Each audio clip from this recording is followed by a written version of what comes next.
Please welcome Bill, W2WCM, who will rise up out of the audience to give us a wonderful presentation. So besides being a former club president, Bill is also an avid DX'er at home and abroad. And so he has agreed to share some of his experiences with us this evening. And I think he's probably culled a lot of experience from the DX'ers in the club. So this will be a fairly robust presentation, if not compact. I hope that helps. So, Bill, over to you. How's that for setup? It's false advertising, I think. That's what it is. Well, first of all, I'm honored to be here and talk about DXing because I'm really an amateur. And I have a very modest station, and I'm a modest DXer because I have a modest station. But for some reason, I love doing it, and I'll talk a little bit about that. But this is meant to be actually a fairly brief and lighthearted discussion of DXing. Many of you know everything I'm about to say and an awful lot more, but there might be one or two of you who are new to amateur radio and might gain a little bit from what I'm going to say. I hope so anyway. So let's see here. Let's get started. So this is, again, my view of DXing. I have a modest station, which I call a pea-shooter. Some of you know that big stations are sometimes referred to as big guns, and then there are little pistols, and then there are BB guns, and then there are pea-shooters, and that's what I am. I have no amplifier and a wire antenna. So is amateur radio DXing a love story? Well, in a way it is, or at least a like story for me. And one of the reasons is because of this guy. Now, this is Slavko, who is at Sierra 57 Delta X-ray. He is a Slovenia, and I actually was able to meet him early on in my amateur radio career. Long story, but the bottom line is my daughter was living in Slovenia, and I went to visit her after I had talked to him. He invited me to his home and to his station, and it was wonderful to meet him. And now I feel like he's a close friend. And we talk fairly frequently on 20 meters. Well, one of the things he told me over a cup of coffee was, I've been doing this for a long time, and each time I work a station, I love it as though it were the very first time. Now, this is a guy with with several 100,000 QSOs, with 340 countries worked or entities worked, and who is on the radio 3 or 4 nights a week on a regular basis. And this is a guy who is constantly around this and has been a ham for over 50 years. And he said that to me, that I love it as though it's the very first time. And as I started thinking about it, I realized that really applied to me as well. So why DX? Well, I went around and asked a few, but not all of our DXers in the club to tell me a little bit about why they did. And I should have asked even more. There's several in the room tonight, like Doug and Mike, who I should have talked to, and some others. But here's what a couple of them had to say. So I talked to Terry, N4ZH. Probably Terry has worked all but 2 DXCC entities. So as far as I'm concerned, he's worked them all. One of the ones he hasn't worked is North Korea. That probably won't happen soon. And I'll let you read this, but he found that DXing was fundamental to the spirit of amateur radio. Then I talked also to Ron, Sub-Ron, WA6YOU, and thank you, Ron, for responding. He gave me a lot of information. This is just a little small piece of it. And one of the things he said was that amateur radio DXing is somehow at the root, at the basis of this hobby. And by the way, he has a wall full of rewards. He has several books of QSL cards. If you haven't seen them, please take the time to contact him. He'll be glad to show them to you because it's really a treat. And it's a history book of amateur radio. He has worked stations from all over the world. He worked for the government for quite a few years and was stationed abroad and worked set up an amateur radio station in many countries. So that's from Ron. Now, I asked Mike, KA4CDN, who I hope will join us.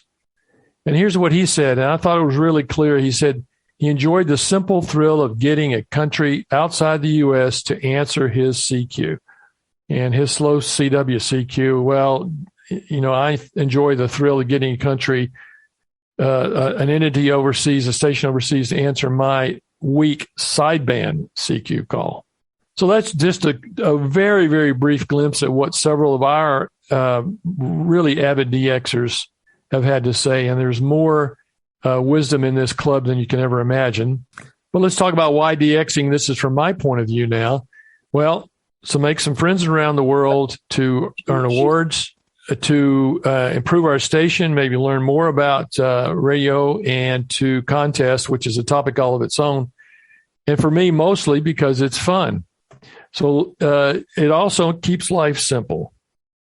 Let's talk about these one at a time. So making friends around the world, educating ourselves. Well, we're lucky because English is the de facto language of amateur radio, as it is in other areas like aviation. And I have found that amateur radio operators in other countries are curious about the U.S., and they also love to talk about themselves in their countries. So you can learn a lot just from having even a brief QSO. And after a while, you'll work some stations over and over again, and you find out that they're almost like friends. Now, just because you haven't met them in person doesn't mean they're not your friend. And then you can have friends who are like my friend Slavko and others I have actually met, who I first met on 20 meters or whatever. And so we can also learn a lot about the world, like where in the heck is Burkina Faso anyway?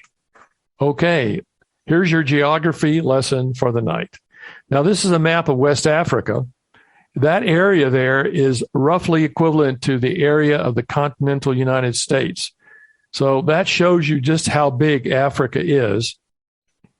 If you work an amateur radio station, especially in East or Southern Africa, they are a long way from here. Now, as far as Burkina Faso is concerned, if you look right almost in the middle of the map, you'll see in light lettering Burkina Faso, and the capital is Ouagadougou. I have been fortunate in that I worked a station in Ouagadougou, and my only contact with Burkina Faso, but it was FT8, so I can't say I really talked to the gentleman. But there you go. A lot of countries in West Africa to work there, and it is a thrill for me to work any of those. And it thus ends the geography lesson for the night. So what about awards? Well, they're almost limitless.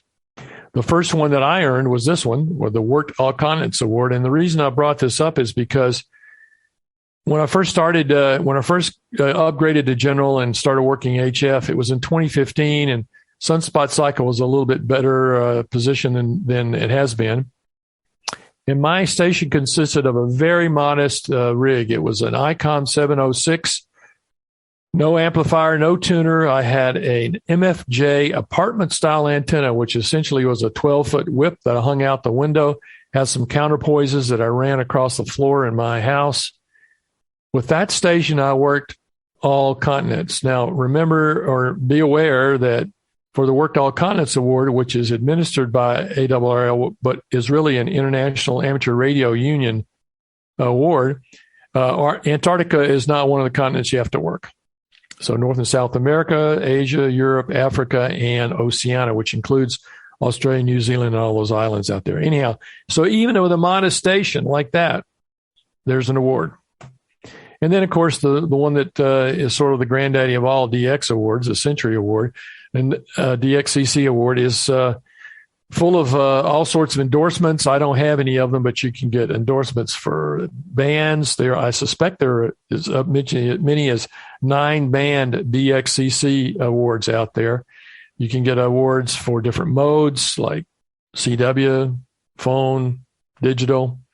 Here's what it looks like in better color, rendered in better color. And of course, there are many, many more. And just a couple of things that I pulled off with QRZ. They have their own DXCC award. They have many, many other awards. And I was impressed because I became a master of Europe. I don't feel like I'm a master of anything, but there you go. So now I wanted to talk just a moment about improving our station and learning a little bit. Mostly this is a fun thing because it's about more antennas, better antennas, and more gear, and maybe understanding propagation a little bit. So some people go out and start an antenna farm. Here's the beginnings of one, but this is really an antenna farm here. Now, this is a guy who has, I think he has 10 towers now, but as you can see, I think there are 8 or 9 towers there, and some antennas that are lying on the ground, and that big yellow crane is going to put them up on the towers. But it's already mounted the 3-element 80-meter beam, which is up in the right-hand corner there. Now, there aren't a whole lot of 3-element 80-meter beams around, but there's one. And you can imagine what that will do once he puts that tower up to its full height. So here's one that's even closer to home. This is Frank Donovan, Whiskey 3 Lima Papa Lima. He's a fairly big member of the Potomac Valley Radio Club. This is his just a portion of his antenna farm behind his house. There's some stacked beams there. He hosts an open house every summer, and next summer you should take advantage of his invitation. Go out and see this for yourself. It's stunning. The towers are mostly around 199 feet high.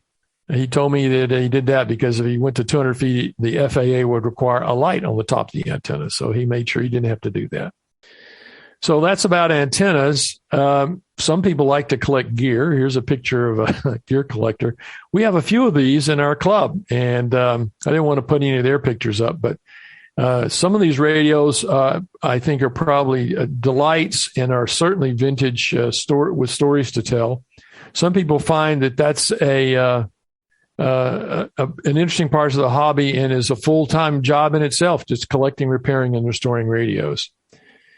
And then we can talk about stuff we can learn, like radio propagation. Well, without amateur radio, I would have no idea that the ionosphere is so important to radio communications, where, as you can see here, the ionosphere reflects or refracts shortwave radio signals so that you can reach other parts of the world, either directly or with several hops. One of the things that I found fascinating was the first time I worked a station, a long path to Australia, 14,000 miles. I had a hard time imagining how many hops it took for my little signal to make it all the way to Australia. But I think it was probably 4 or 5, and I still can't figure out how that happens. So it's all a mystery to me. Now, there's a lot more to learn, but let's move on to how well things are going now. Actually, we have a sunspot cycle increase going on, so hopefully they won't be dead forever. There are some things about DX operating I thought I'd mention briefly. One of them is operating split, and another one is Foxhound mode on FT8. Now, split is something that you probably all are familiar with, but for those of you who aren't, it means that you need to warm up before you go work DX. Okay, split. How do you do that? What does it mean? Well, briefly, it means that the DXCC entity, or the DX entity or DXpedition, is transmitting on one frequency and listening on another or several other frequencies, like 5 kilohertz up or 5 to 10 kilohertz up. Or today, the São Tomé DXpedition was listening 5 to 15 up. And why would they do that? Well, it spreads out the pileup. We'll talk about pileups in a minute. And it thus makes it easier for the DX entity to hear stations and pick stations out of the mess.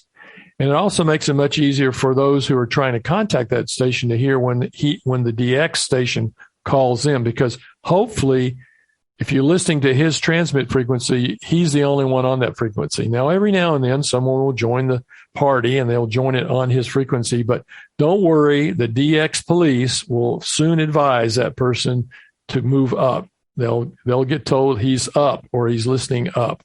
And if you ever hear that, say thank you and move. So here is the golden part of the presentation tonight that was advertised, and that is first of all, if you're operating, and I'm particularly focused on sideband here, but first of all, if you're operating and trying to reach the DXpedition, for example, keep trying. Just keep on trying. Persistence is key. Another thing you can do is to try to find out where in the range the DX station is listening and where is he going to next. So in the case of the São Tomé DXpedition, he's listening 5 to 10 up.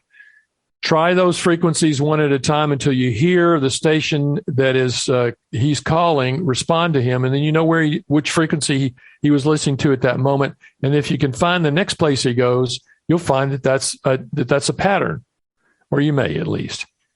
and you can follow him, and then you'll know where to go next. Then you can try transmitting at the edges of his range. That's how I worked this guy yesterday, was being at the top of the range, and he happened to hear me up there. And again, if in case I didn't mention it, keep trying, don't give up. For example, the San Tome expedition yesterday on 15 meters, I tried and tried and tried. I couldn't get through, decided to go do something else. I think I went and had a bite to eat. And then I came back, and after about 15 more minutes of trying, I got him. So don't give up. Even a modest station can get through if you're persistent and if you're courteous and you keep on trying. So don't give up. Now let's talk about FT8 Foxhound. Now this is a very busy screen, and I don't like that, but let me just try to summarize what's happening. Foxhound means that you're taking advantage of Joe Taylor's brilliance with the WSJT software, because in the Foxhound mode, the DX entity is the fox and everybody else is the hound trying to chase him. And the software does a lot of extra work to help make that easier. So what happens is the fox decodes a bunch of stations, lines them up in a queue, and the software takes over and calls them in order. And the exchange gets to be very brief. The fox will call back to your station with a signal report. Your software will respond without you doing anything with your signal report, and then you'll hear RR73 or CRR73, and that's the end of the contact. So it's very brief. Only takes 2 rounds to get a contact, and that keeps it brief for everybody so that the DX entity can work more stations. And oh, by the way, depending on how they set up the software, they can work 2, 3, or even 4 stations at a time. So I just thought I'd throw this in here. This is my screen when I was on a DXpedition to the Galapagos in 2019. There were a bunch of decoded stations over on the left. I had lined them up in a queue, and you can see that queue in the bottom right-hand corner in the box. And the software is going to take over, and I'm sorry for the quality of this, but if you look at it carefully, you can see how the software responded to a station with the first yellow line. One station was completing the call. The next one, it was a Canadian station where I was sending a signal report. And then if you look down to the next yellow one, he came back with his signal report. And then the very bottom line is the RR73. So there you go. Working 2 stations at a time, work through several of these stations in a hurry. And that's what it looks like to the Fox. Okay, let's move on for a moment to something that I think is probably the most important thing I'll say tonight, and that is behavior on the amateur radio bands, the DX Code of Conduct. Now, if you're not familiar with it, it's something that's worth your while to understand. Go Google DX Code of Conduct, and you'll find lots of information about it. But what it's about is trying to help us all, give us some rules to live by so that we'll be courteous, professional, and respectful. And that's my hope. I hope that the Vienna Wireless Society will be a model of courteous, professional, and respectful behavior on the radio. So again, if you don't take anything else out of tonight, listen to this. Here is the DX Code of Conduct, and I won't go over each one of these, but I want to mention a couple of them just to highlight them.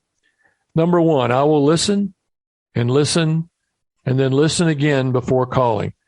Now, why? Why is that important?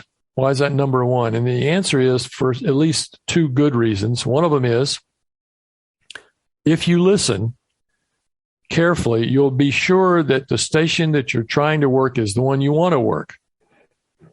Just because you went to a frequency that was spotted on one of the spotting sites to work a DXpedition, for example, doesn't mean that the DXpedition is what you're hearing. Given the vagaries of HF communications, you could be hearing somebody on the other side of the world that doesn't even know that there is a station on that frequency that's a DXpedition.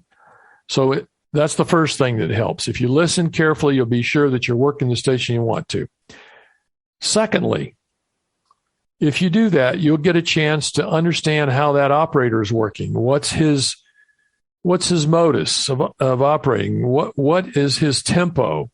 How does he work people? Does he tend to grab the first station that transmits, or does he wait until the mess calms down and he hears somebody more clearly? So that increases your chances of working the DX station. So let's move on to number 6. I will always send my full call sign. This is sort of a pet peeve of mine, and I confess that even occasionally I screw this one up or don't do it right. But if you send your full call sign, if everybody did that, that would save a little bit of time for each contact because they wouldn't have to ask you for the prefix or the suffix or whatever. And that would leave more time for more people to make contacts. So always send your full call sign. Don't just send out Charlie Mike. Always say Whiskey 2, Whiskey Charlie Mike. And he may come back and ask for, you may only hear part of it, but at least you tried to send the whole call sign. And then number 12, I'll be thankful if and when I do make a contact. I can't tell you how grateful I am with my modest station to break through a pileup. And for example, yesterday I worked an all-time new one. That's at San Tome Principe, the expedition. It's I think it's S9 Oscar Kilo, a group of Czech hams that move around the world and do these expeditions. I was so happy it made my day. It's the kind of thing I'll go talk to my wife about, even though she could care less about amateur radio. So I try to remind myself to be very grateful when I do make a contact because most of the time I don't get through. So when I do, it's a gratifying moment. And that all leads to my hope that I will behave in such a way as to earn the respect of my fellow hams and conduct myself in a manner which will do that. So I hope all of you will do that. Well, let's talk about Pileups. Some of you wondered when Yogi Berra was going to make his way into this presentation. Well, there you go.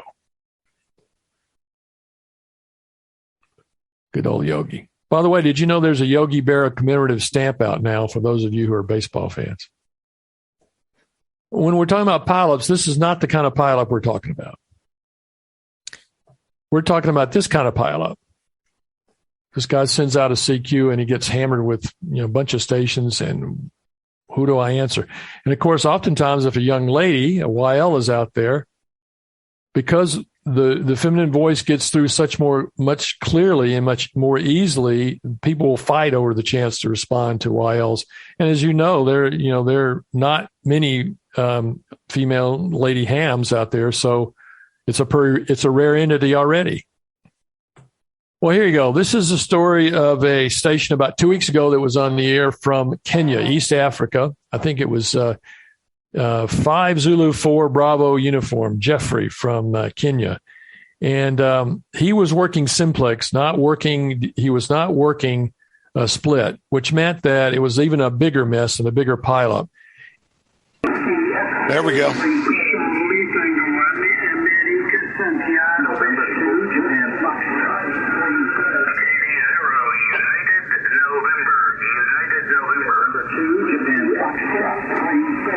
Kilo Alpha 4 Charlie, Delta November. Okay, I hope you heard that. Did I recognize that call sign. Anybody? Okay, you're good. You recognize that last call sign. Well, that was just a small sample of a pileup, and it wasn't really all that good. But if you think about it, if you add 6,000 miles to the distance those signals were traveling, it would be a real mess. The other problem was he was in Kenya, and he was trying to work. He announced several times he wanted to work North America and Caribbean stations only. North America, Caribbean stations only. But he couldn't get through the European wall. You may hear that term. For a station like that, the Europeans hear him very well, and they all want to work him in. You could probably hear there were at least 2 or 3 European stations in that pileup. They just wouldn't shut up, and they wouldn't let him work North America. I want to compliment one station because there was one station, a U.S. station there, that only transmitted his call sign one time, and that was our own Mike, KA4CDN. All right, moving along. So look at the expression on this young lady's face. This is Raisa. She's Finnish, and she was working a special event station, Oscar Hotel 73 Echo Lima Kilo, and there's a great video that you need to go look at that shows her working this pileup, because she immediately got a pileup, and she did a beautiful job, especially considering that English is not her first language. Let me sum up. First of all, there's a lot of things in amateur radio, and DXing is just one of them. For many people, it's magical. It is for me, and it's a fascinating thing. I still don't know how it works. And it's very satisfying. As I said, every time I'm able to work a DX CC entity, especially a rare one, it's enormously satisfying. So whether you have a big gun station or a pea-shooter like I have with just a wire antenna, no amplifier, no beam, give it a try and see if you like it, if you're not doing it already. And whatever you do, go out and enjoy your radios, as a friend of ours says, and be a good ham. Don't be a bad operator. Anybody have any questions? Do you consider FT8 to be real radio? Do I consider FT8 to be real radio? I certainly do, yes. And also, believe it or not, I believe that single sideband is real amateur radio as well. It doesn't have to be AM. Bill, I've heard something called the cluster. Have you checked the cluster? What's that all about? Well, thank you, Mike. You could answer it better than me. There are several sites on the web that spot stations, and what that means is there are amateurs who have worked a station, especially if it's a rare station. And what they do is they go on the website, they list the station and the frequency it's on and maybe some comments about it, so that other amateur radio operators can go to that site and say, oh, Sierra 9 Oscar Kilo, that San Tome and Principe, the expedition is on 20 meters now, 20 meter sideband. And they can go to that frequency and try and work them. Again, make sure you listen and listen again to make sure that that's the station you're calling. Did that answer the question, you think, Mike? If not, answer it. No, thank you. That's perfect. So there's sometimes an interesting thing in DXing happens that stations will pop up in kind of weird places where you're not expecting. And that happened to me recently with the Conway Reef the expedition. I guess it was Saturday night.